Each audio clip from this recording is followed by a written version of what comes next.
حضرت یونس علیہ السلام مچھلی کے پیٹ میں کیسے زندہ رہے؟ یہ ایسا سوال ہے جو اکثر لوگ اٹھاتے ہیں۔ اس سوال کے دو جوابات ہیں۔ پہلا جواب یہ ہے کہ بحیثیت مسلمان ہمارا عقیدہ ہے کہ اگر اللہ چاہے تو اس جیسے لاکھوں معجزے دکھا سکتا ہے جو قرآن پاک اور احادیث مبارکہ میں درج ہے۔ دوسرا جواب یہ بنتا ہے کہ مچھلی کے پیٹ میں حضرت یونس علیہ السلام کے زندہ رہنے کی سائنسی جواز بھی درست مانا گیا ہے، یعنی انسان کو نگلنے کی حد تک سمندر میں اگر ایک مچھلی ہے تو وہ ویل مچھلی ہی ہے۔ سمندر میں کئی قسم کے ویل پائے جاتے ہیں، اس میں نیل ویل بھی ایک قسم ہے۔ اس ویل کی سب سے بڑی خوبی یہ ہے کہ یہ انسان دشمن مچھلی نہیں بلکہ انسان دوست ثابت ہوتے ہیں۔ کہتے ہیں کہ یہ اتنی بڑی مچھلی ہے کہ اس کے اوپر بآسانی 50 آدمی بیٹھ سکتے ہیں، تو ہم قیاس کر سکتے ہیں کہ اس کے پیٹ میں کتنا وسعت ہوگا۔ ویل دوسری مچھلیوں سے مختلف ہوتے ہیں۔ وہ مچھلی کی ذات رہنے کے باوجود دوسرے جانوروں کی طرح اپنے بچوں کو دودھ پلانے والی جاندار ہے۔ مزید یہ کہ یہ مچھلیاں اپنے گل پڑے سے سانس لیتی ہیں، لیکن ویل کو انسانوں کی طرح پپڑے رہنے کی وجہ سے وہ پپڑوں سے سانس لیتی ہے۔ پانی کی سطح میں آ کر ضرورت کی حد تک ہوا کو کھینچ لیتی ہے۔ پانی کے اندر سانس چھوڑے بغیر 2 گھنٹے تک بھی سانس کو روک لیتی ہے۔ انسان سانس لیتے وقت ہوا میں سے 15% آکسیجن کو اندر کھینچ لیتا ہے، لیکن ویل مچھلیاں ہوا میں سے 90% آکسیجن کو اندر کھینچ لینے کی وجہ سے ویل مچھلی سینکڑوں میٹر اندر گہرائی تک پہنچتی بھی ہے اور دیر تک سانس بھی روک سکتی ہے۔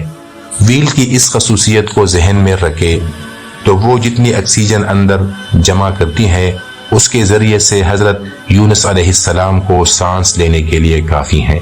آکسیجن ختم ہوتے وقت ویل مچھلی دوبارہ سمندر کی سطح پر آ کر ہوا کو اندر کھینچ لیتی ہے۔ اس سے اندازہ لگایا جا سکتا ہے کہ یونس علیہ السلام کو آکسیجن کی کمی نہیں ہو سکتی۔ عام مثال کے مطابق ایک بند کمرے میں اگر کسی کو رکھیں تو اس کمرے میں جتنی ہوا ہے وہ اس آدمی کو سانس لینے کے لیے کافی ہوگا۔ بالکل ویل مچھلی کے اندر زیادہ آکسیجن رہنے کی وجہ سے حضرت یونس علیہ السلام مچھلی کے پیٹ میں زندہ رہنا سائنس کے اعتبار سے موافقت رکھتا ہے۔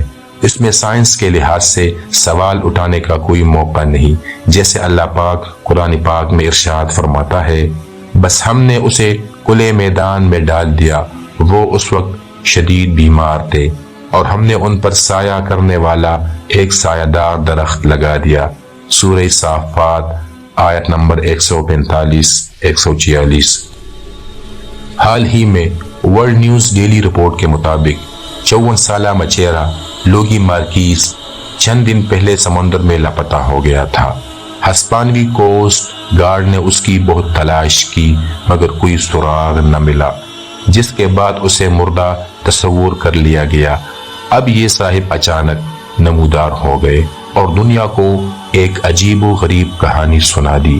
لوگی کا کہنا ہے کہ سمندر میں طوفان آیا اور بکھری ہوئی لہریں انہیں بہا کر نہ جانے کہاں سے کہاں لے گئی۔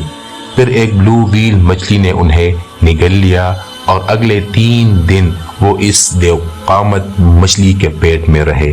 3 دن کے بعد مچھلی نے انہیں اپنے جسم سے باہر خارج کر دیا۔ لوگی کا کہنا ہے کہ ویل مچھلی کے پیٹ میں گہری رات جیسی تاریکی تھی اور وہاں گلتی سڑتی چھوٹی مچھلیوں کی بدبو اس قدر ناقابل برداشت تھی کہ انہیں یوں لگتا تھا کہ وہ اس کی بدبو سے مر جائیں گے۔ وہ کہتے ہیں کہ انہیں ویل مچھلی کے پیٹ میں بدترین بدبو کے علاوہ سخت سردی کا سامنا بھی کرنا پڑا۔ وہ کہتے ہیں کہ ان کی واٹر پروف گھڑی ان کے لیے ننھی سی روشنی کا واحد ذریعہ تھی۔ لوگوں نے مقامی میڈیا کو بتایا کہ جب انہیں ویل مچھلی نے اپنے جسم سے باہر خارج کر دیا تو ان کی حالت انتہائی ابتر تھی، لیکن وہ ساحل کے قریب موجود تھے اور اپنی زندگی کے بارے میں پر امید تھے۔ ان کا یہ بھی کہنا تھا کہ ویل مچھلی کے پیٹ سے باہر آنے کے بعد 3 دن تک وہ اپنے جسم کو دھوتے رہے، لیکن اس کے باوجود ان کے جسم سے بدبو ختم نہیں ہو سکی۔ لوگی کی کہانی بہت حیرتناک اور ناقابل یقین نظر آتی ہے، لیکن یہ اس طرح کی پہلی کہانی نہیں ہے۔ ابھی چند سال پہلے پرتگال کے ساحل کے قریب 2 غوطہ خوروں کو ویل مچھلی نے نگل لیا تھا، لیکن یہ خوش قسمت تھے کہ مچھلی نے فوراً ہی انہیں باہر اگل دیا تھا۔ سمندری حیات کے ماہرین کا کہنا ہے کہ یہ ناممکن بات نہیں ہے، کیونکہ ویل مچھلی کے سامنے انسان ایک ننھی سی مچھلی جیسا ہی ہے، جیسے وہ دیگر مچھلیوں کے ساتھ نگل سکتی ہے۔ اسی طرح بزاز نے صحیح سند کے ساتھ ابو ہریرہ سے روایت کی ہے، کہتے ہیں کہ حضور کریم صلی اللہ علیہ وآلہ وسلم نے فرمایا، جب اللہ نے حضرت یونس علیہ السلام کو مچھلی کے پیٹ میں قید کرنے کا ارادہ فرمایا تو مچھلی کو حکم دیا کہ ان کے گوشت کو نہ کھائے اور ان کی ہڈی نہ توڑے۔ اسی طرح یونس علیہ السلام مچھلی کے پیٹ میں داخل ہوئے، پھر مچھلی سمندر میں اپنے مسکن کی طرف روانہ ہوئی۔ جب وہ سمندر کی تہ میں پہنچ گئی تو یونس علیہ السلام نے کچھ آہٹ سنی، دل میں سوچا یہ کیا ہے؟ اللہ کی طرف سے پیغام آیا، یہ سمندری مخلوقات کی تسبیح ہے۔ یہ سن کر حضرت یونس علیہ السلام نے مچھلی کے پیٹ میں اللہ کی پاکی بیان کی۔ فرشتوں نے یہ تسبیح سنی تو کہا، اے پروردگار، یہ جو ہم سن رہے ہیں یہ کیا ہے؟ رب العزت نے جواب دیا، وہ میرا بندہ یونس ہے، میں نے اسے مچھلی کے پیٹ میں قید کر دیا ہے، اب وہ میری پاکی بیان کر رہا ہے۔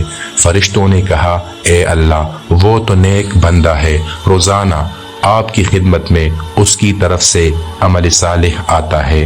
اللہ نے کہا، بے شک فرشتوں نے حضرت یونس علیہ السلام کی سفارش کی، اللہ نے سفارش منظور کی۔ پھر اللہ پاک نے مچھلی کو حکم دیا تو اس نے یونس علیہ السلام کو ساحل پر ڈال دیا، جیسے قرآن پاک میں ذکر ہے۔ روایت میں ذکر ہے کہ یونس علیہ السلام کے جسم کے کسی بھی عضو کو کوئی نقصان نہیں پہنچا تھا، البتہ ان کا جسم کمزور ہو گیا تھا۔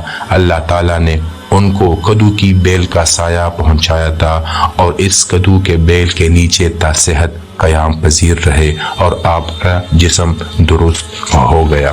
روایت میں یہ بھی آیا ہے کہ حضرت یونس علیہ السلام سوئے ہوئے تھے، اللہ نے اس بیل کو خشک کر دیا۔